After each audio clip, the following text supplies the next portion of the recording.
আসসালামু আলাইকুম। আমার চাকরি প্রত্যাশী ভাই ও বোনেরা সকলে অবগত আছেন, ভূমি মন্ত্রণালয় 14 সেপ্টেম্বর 2025 যে রাজস্ব খাতভুক্ত একটা নিয়োগ বিজ্ঞপ্তি প্রকাশ করেছিল।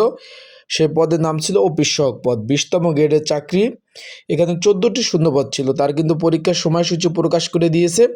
আগামী 11 এপ্রিল 2026 সকাল 10টা থেকে 11টা পর্যন্ত কিন্তু পরীক্ষা অনুষ্ঠিত হবে। এখানে পরীক্ষাটা হবে শনিবার, পরীক্ষা অনুষ্ঠিত হবে। অলরেডি আপনারা কিন্তু বিভিন্ন জেলা শহর থেকে পরীক্ষা দিতে আসবেন ঢাকাতে।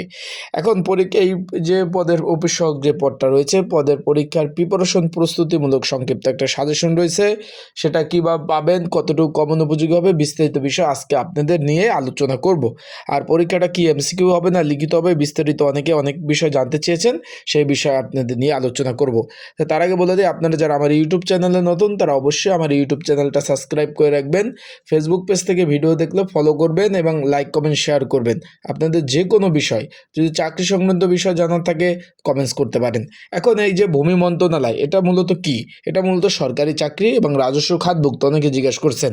এখন যেহেতু পরীক্ষার ডেট পড়ে গেছে, এখানে 14 জন লোক নেবে। 20তম গ্রেড 8,250 টাকা থেকে 20,010 টাকা। বিষয়টা বুঝতে পারছেন। এখন এখানে হলো সরকারি চাকরি, এটা হলো 4র্থ শ্রেণীর চাকরি। সরকারি চাকরি কিন্তু 4টা শ্রেণী রয়েছে, প্রথম, দ্বিতীয়, তৃতীয়, 4র্থ শ্রেণী। এটা 4র্থ শ্রেণীর চাকরি, সরকারি রাজস্ব খাতভুক্ত। এখন আপনারা এডমিট কার্ড ডাউনলোড করছেন ভাই, পরীক্ষাটা হবে এমসিকিউ আকারে। পরীক্ষাটা হবে এমসিকিউ আকারে, আবারও বারবার বলতেছি। তাই যারা পরীক্ষার্থী রয়েছেন, পরীক্ষার প্রিপারেশন প্রস্তুতিমূলক একটা সাজেশন রয়েছে, যেটা সংক্ষিপ্ত আকারে, আবারও বলতেছি, পরীক্ষার প্রিপারেশন প্রস্তুতিমূলক একটা সাজেশন রয়েছে, যেটা সংক্ষিপ্ত আকারে।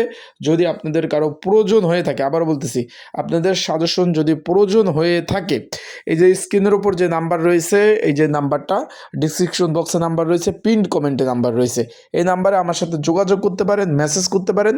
মেসেজ করে আপনারা কিন্তু এই পরীক্ষার প্রিপারেশন প্রস্তুতিমূলক যে সাজেশনটা, এটা নিয়ে আপনারা কিন্তু পড়তে পারবেন যদি আপনাদের প্রয়োজন হয়। আর একটা বিষয়, এডমিট কার্ড অনেকে আমাকে ফোন দিচ্ছেন, ডাউনলোড করতে পারতেছেন না।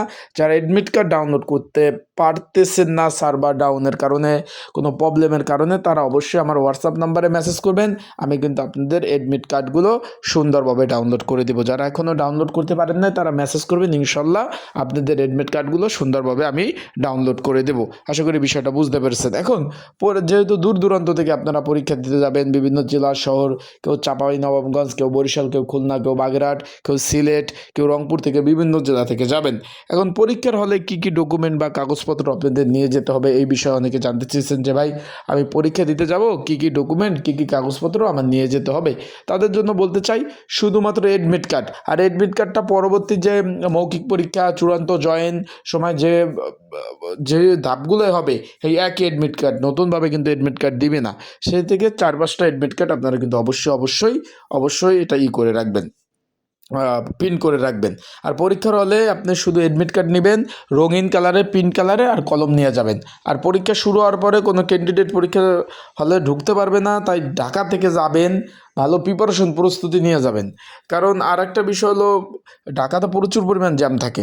ভালোভাবে প্রিপারেশন প্রস্তুতি নিয়ে যাবেন, ইনশাল্লাহ ভালো যদি প্রিপারেশন থাকে, ইনশাল্লাহ পাস করতে পারবেন। আর পরীক্ষা দিতে যাবেন, এডমিট কার্ড, কলম, এইগুলোই এনাফ। ভালো থাকবেন, সুস্থ থাকবেন।